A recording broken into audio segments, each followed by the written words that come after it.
I dag kunne jeg tænke mig at læse fra måske den mest kendte tekst i hele Bibelen. Det er fra Johannes 3:16.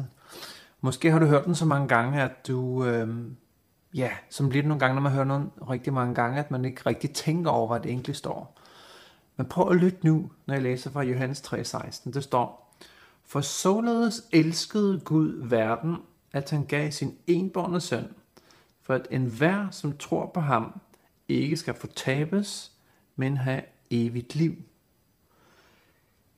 Det vil sige det, at Gud på en eller anden måde, så griber han ind i dit liv og i mit liv, og giver os muligheden for at vælge at tage et valg. Som der står her, så kan jeg vælge mellem, om jeg vil have et evigt liv, eller det modsatte, at fortabes.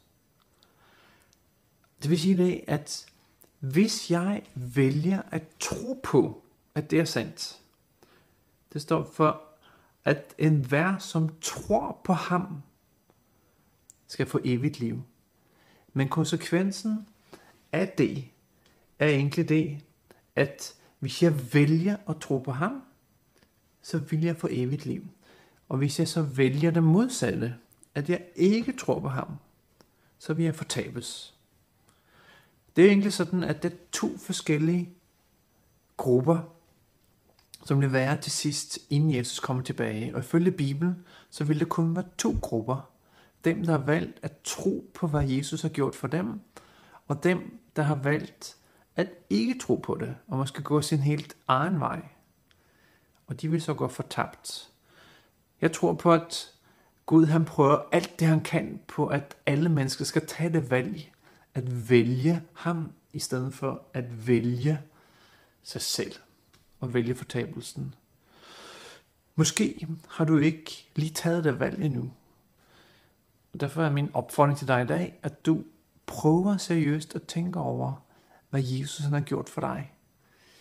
At han valgte at forlade himlen. Og ifølge Bibelen, så er Jesus faktisk skaber.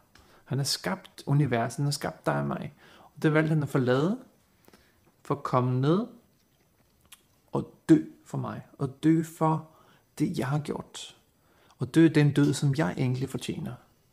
Og det gjorde han, fordi at jeg skal få mulighed for at tage et valg. Vælge med dem evigt liv eller fortabelse. Og jeg håber på, at du har lyst til at tage det valg i dag. Og tage valget og tro på, at Jesus han findes. Og så vil vi kigge mere på det i morgen, hvad det vil sige at tro.